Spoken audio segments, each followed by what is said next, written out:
Bienvenidos a la segunda clase de la Escuela Internacional de la Palabra, el calendario profético. En este día vamos a estar hablando de los ensayos generales. Dice la palabra en Levítico 23, versos 1 y 2. Habló Jehová a Moisés diciendo, habla a los hijos de Israel y diles, las fiestas solemnes de Jehová, las cuales proclamaréis como santas convocaciones, serán estas. En hebreo, la palabra para convocatoria es mikra y es más que asamblea. Implica un ensayo general. Por ejemplo, antes de una obra de teatro o de concierto, una boda o la coronación de un rey, hay un ensayo general para asegurarse de que todo salga bien, de que todo esté en el horario correcto, en el orden correcto. Entonces, si los creyentes quieren estar o ser partícipes de la boda o la coronación del Mesías, sería una buena sugerencia que usted esté en los ensayos generales. Piense en las fiestas del Señor no como un tiempo para hacer comidas, sino como ensayos generales designados divinamente para cuando Dios se cruce con la historia humana. Cada año se sacrificaba un cordero en la Pascua porque era un ensayo general para la muerte de Yeshua el 14 de Nisan. El sacrificio tomaba lugar no a cualquier hora, no era cuando estaban preparados los sacerdotes o cuando ellos pensaban ya estamos listos, no. Dios asignó una hora. El horario del sacrificio de la tarde era a las 3 p.m. en punto. Y se hacía durante la Pascua un ensayo general para la muerte de Yeshua que ocurre específicamente a las 3 de la tarde. Hablando de la última cena, Pablo dijo, y habiendo dado gracias, lo partió y dijo, tomad, comed, esto es mi cuerpo que por vosotros es partido. Haced esto en memoria de mí. Asimismo, tomó también la copa después de haber cenado, diciendo, esta copa es el nuevo pacto en mi sangre. Haced esto todas las veces que la bebiereis en memoria de mí. Así pues, todas las veces que comiereis este pan y bebiereis esta copa, la muerte del Señor anunciáis hasta que Él venga. Eso está en 1 Corintios 11, del 24 al 26.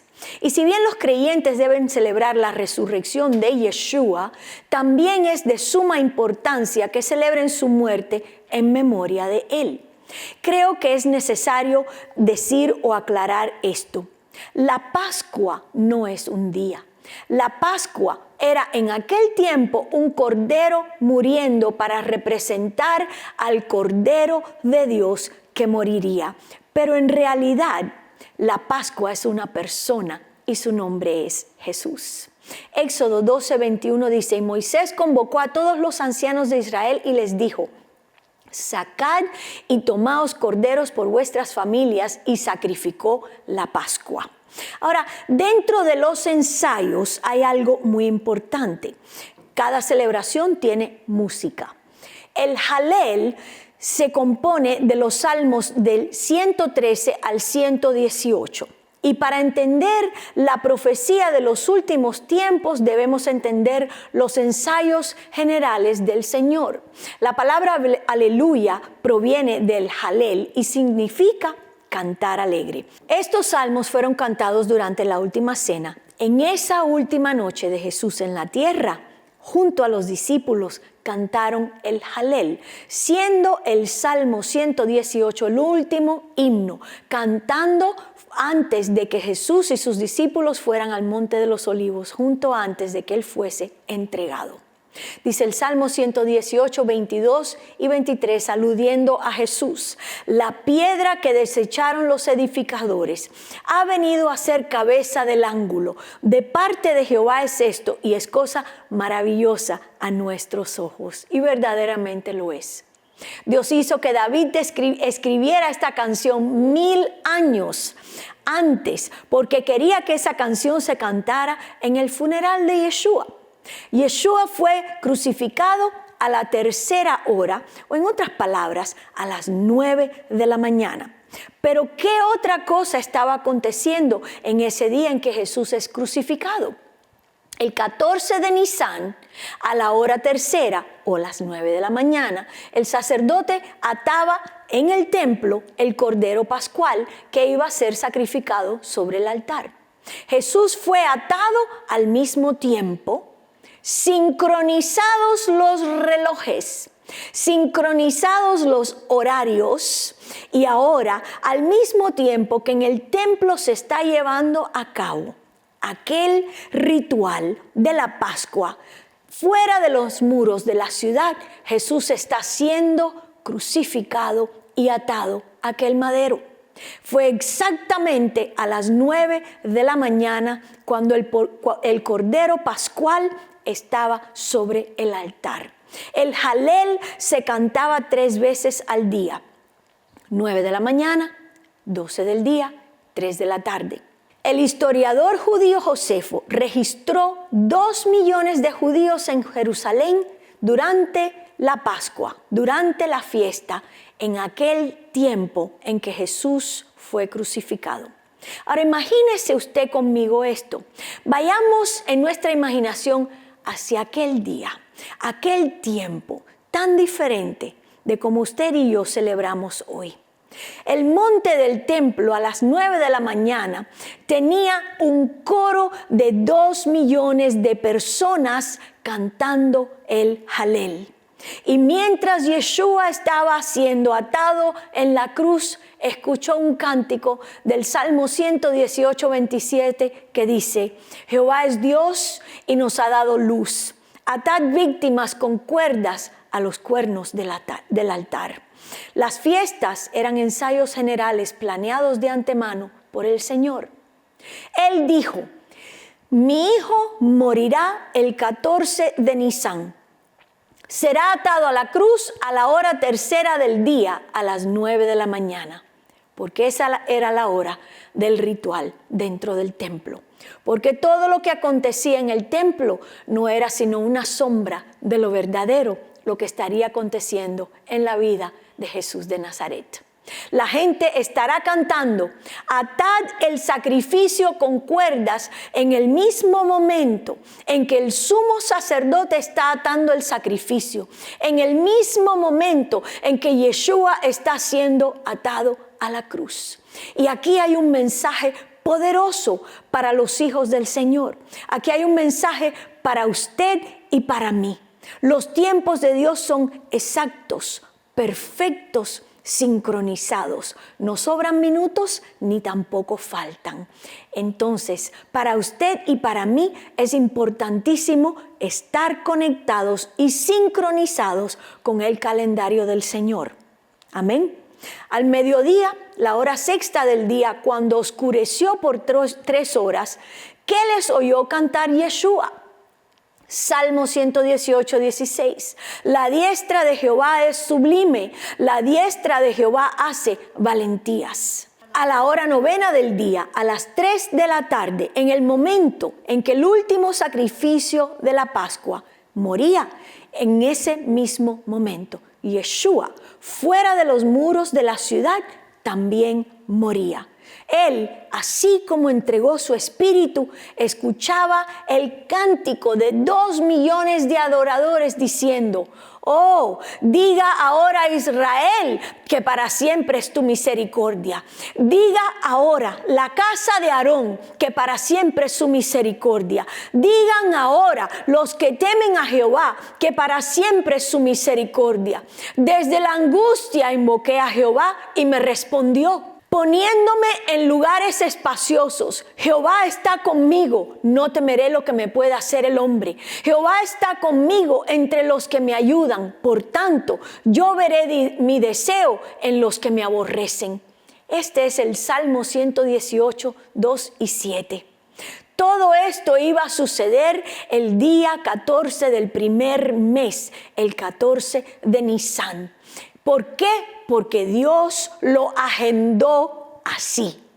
El letrero sobre la cruz decía: Yeshua de Nazaret, y Rey de los judíos.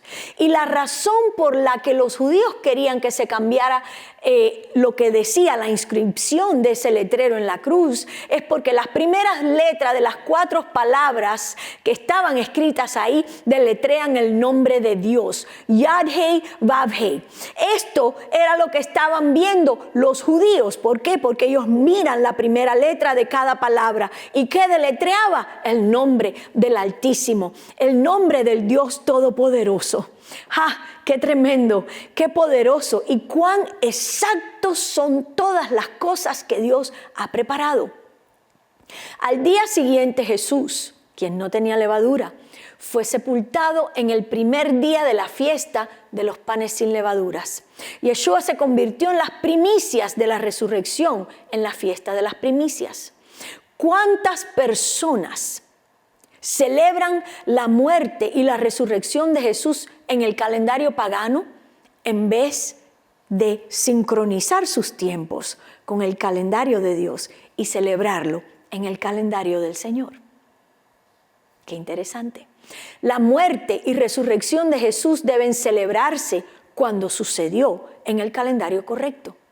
Hay honor para el cónyuge o para los hijos si los aniversarios y los cumpleaños no se celebran cuando sucedieron. No tiene ningún sentido celebrar el cumpleaños 2 semanas después o 3 semanas antes. Uno quiere celebrarlo en el día en que nació. De igual manera, podemos decir que el Señor no quiere que celebremos en otro momento o llamándole otras cosas, sino en el día en que sucedieron los eventos. Amén. La fiesta de Pentecostés o de Shavuot. Esta fiesta fue celebrada anualmente por los judíos durante 1500 años antes del libro de los Hechos. Y cuando Pedro dijo lo siguiente, era la hora del sacrificio de la mañana. Hechos 2:15 dice, porque estos no están ebrios como vosotros suponéis, puesto que es la hora tercera del día. Era temprano en la mañana.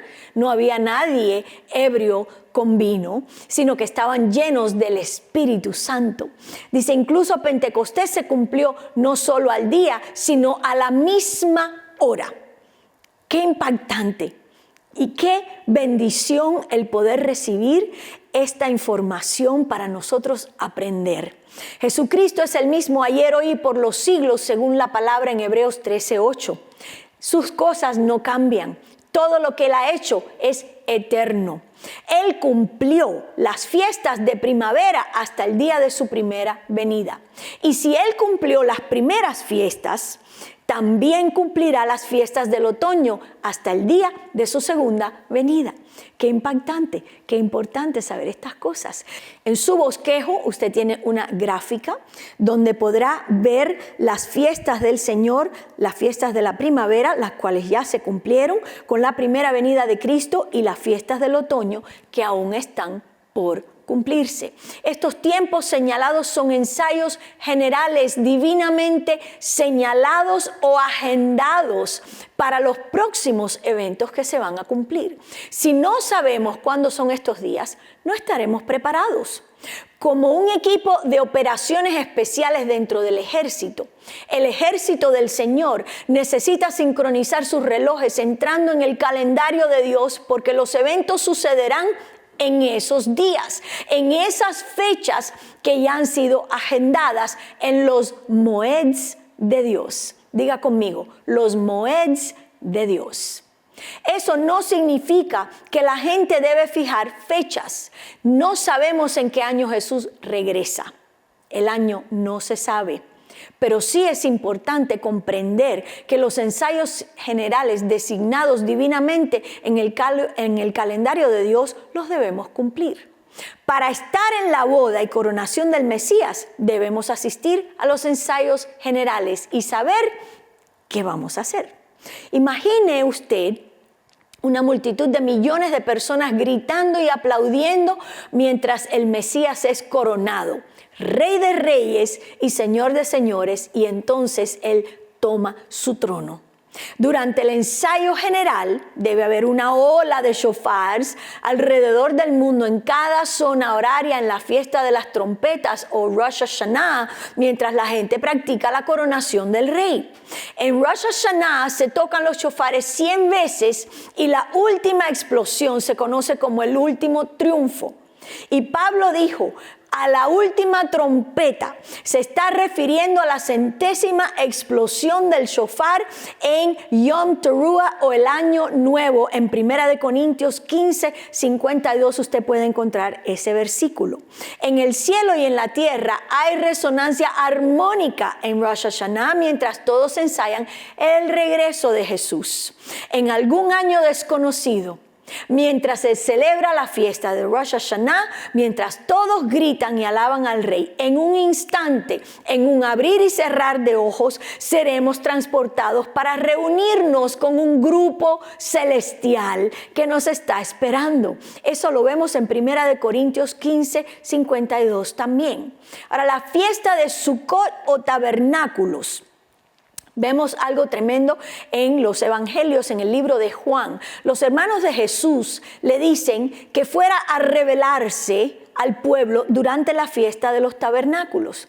Dice Juan 7 del 2 al 3, estaba cerca la fiesta de los judíos, la de los tabernáculos, y le dijeron sus hermanos, sal de aquí y vete a Judea para que también tus discípulos vean las obras que haces. Y Yeshua les contesta y les dice, subid vosotros a la fiesta. Yo no subo todavía a esa fiesta porque mi tiempo aún no se ha cumplido. Eso está en Juan 7:8. Más tarde, Yeshua subió a Jerusalén en medio de la fiesta. Y en el último día de la fiesta de los tabernáculos, mientras los judíos cantaban el Halel, Jesús interrumpió su servicio de adoración. Juan 7, 37 y 38 dice, en el último y gran día de la fiesta, imagínese usted la conmoción que aquello causó. Jesús se pone de pie y alzó su voz diciendo, si alguno tiene sed, venga a mí y beba. El que cree en mí, como dice la Escritura, de su interior correrán ríos de agua viva. Estaban en plena celebración, estaban celebrando al que estaba allí. Ellos seguían en la sombra cuando lo verdadero estaba delante de sus ojos, pero no lo entendieron. Los creyentes deben mirar la cultura y el contexto de lo que estaba sucediendo en el templo en ese mismo momento en que Jesús interrumpió su servicio. 2 millones de personas asistieron a la fiesta de los tabernáculos trayendo vacas, toros, pájaros y ovejas para ser sacrificados. Habían 24 cursos o 24 grupos de sacerdotes divididos en 3 grupos. Un grupo de ellos, ahora quiero que usted me escuche lo que estos ensayos implican, porque es impactante cómo Dios ha hecho todas las cosas. Un grupo de sacerdotes no hacía más que sacrificar animales. Todas las mañanas de la fiesta, un segundo grupo de sacerdotes dirigido por el sumo sacerdote iban hacia el sur a través de la puerta de las aguas y pasaban por toda la ciudad de David hasta llegar al estanque de Siloé para obtener lo que ellos decían o llamaban el agua viva. Por eso Jesús habla del agua viva, porque estas personas entendían el contexto de lo que él estaba diciendo. El sumo sacerdote tenía un jarrón de oro para el agua y su asistente llevaba una jarra de vino de plata y representaban el agua y la sangre. ¿Qué les recuerda eso? El agua y la sangre que brotaron del costado de Jesús cuando lo traspasó la lanza. Todos estos eran ensayos proféticos que hablaban de todos los acontecimientos que tienen que ver con la persona de Jesús. Los sacerdotes volvían por la puerta de las aguas al patio de los israelitas, donde derramaban simultáneamente el agua y el vino sobre el altar. Era una ofrenda o un sacrificio de libación que implica un sacrificio líquido al Dios Todopoderoso. Estaban orando por la lluvia del invierno, pidiendo que bajara del cielo agua viva, pero ya él estaba ahí. El 7º día, el gran día de la fiesta, hacían una marcha de Jericó 7 veces alrededor del altar antes de derramar el agua y el vino mientras cantaban el Jalel. Después que el mar rojo se cerró sobre los egipcios, los israelitas cantaron: mi fortaleza y mi canción es Jehová, y él se ha convertido en mi salvación. Éxodo 15:2. La palabra hebrea para salvación es Yeshua. El mismo versículo se encuentra en el Salmo 118:14. Este versículo también se encuentra en Isaías 12, que debía ser cantado y no leído.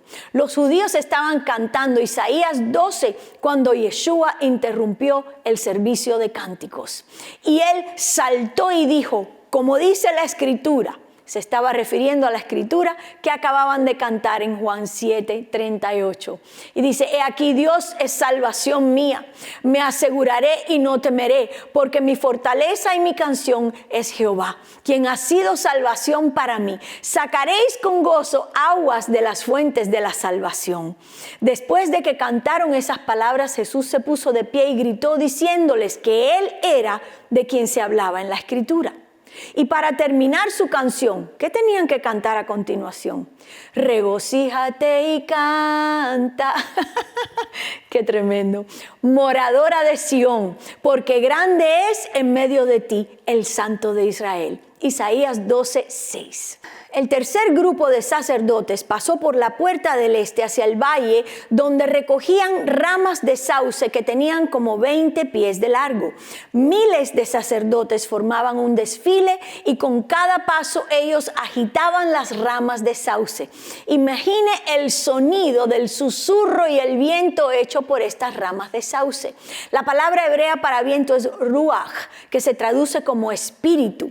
Y el Espíritu de Dios subía hacia la puerta del este al mismo tiempo que el agua viva y la sangre llegaban a la puerta del sur. Un evento profético que anunciaba lo que estaba por acontecer en la vida del Mesías. Los sacerdotes marchaban al unísono y cuando llegaban a sus respectivos portones, todos se detenían y esperaban a un sacerdote parado en la esquina que tocaba una flauta. Ese sacerdote era conocido como el traspasado e invitaba al viento y al agua a entrar en el templo. ¿Por qué el traspasado?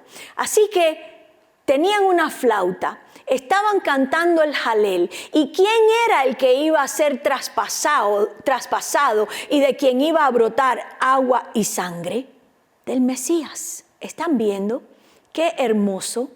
Como dijo Pedro, Yeshua ya estaba en el cielo, pero Pedro estaba hablando de la segunda venida del Mesías. Dice, así que arrepentíos y convertíos para que sean borrados vuestros pecados, para que vengan de la presencia del Señor tiempos de refrigerio, y Él envíe a Jesucristo, que os fue antes anunciado, a quien de cierto es necesario que el cielo reciba hasta los tiempos de la restauración de todas las cosas de que habló Dios por boca de sus santos profetas que han sido desde el tiempo antiguo. Hechos 3 del 19 al 21. Yeshua no regresará hasta la restauración de todas las cosas. Ahora vamos a mencionar algunas cosas que pueden ser restauradas. Actualmente, las citas divinas en el calendario de Dios están siendo restauradas al cuerpo. Entender los tiempos como los hijos de Isaacar es entender el calendario de Dios. Vean Primera de Crónicas 12:32. ¿Por qué? Porque los hijos de Isaacar eran entendidos en los tiempos y sabían qué debían hacer. Y usted y yo necesitamos en este tiempo tan crítico en que nos ha tocado vivir, saber qué hora es en el calendario de Dios y qué debemos hacer. Así que entender esto es importante. Los caminos o la senda antigua necesita ser restaurada. Isaías 58:12 dice, y los tuyos edificarán las ruinas antiguas. Los cimientos de generación y generación levantarás y serás llamado reparador de portillos, restaurador de calzadas para habitar. Y Jeremías 6:16 dice, así dijo Jehová, Paraos en los caminos y mirad y preguntad por las sendas antiguas, cuál sea el buen camino, y andad por él, y hallaréis descanso para vuestra alma. Mas dijeron, no andaremos. Que esa declaración, no andaremos en la senda de Dios, no se diga de los creyentes en este tiempo. Este es el tiempo del entendimiento, este es el tiempo de la revelación y este es el tiempo de ajustarnos y de permitirle al Espíritu Santo que Él verdaderamente se convierta en nuestro Maestro, quien ilumine la palabra de Dios para poder sincronizarnos, ajustar nuestra vida, así como esperamos el regreso del Mesías. Hemos llegado al final de esta segunda clase. Gracias por su atención y nos vemos en la próxima clase.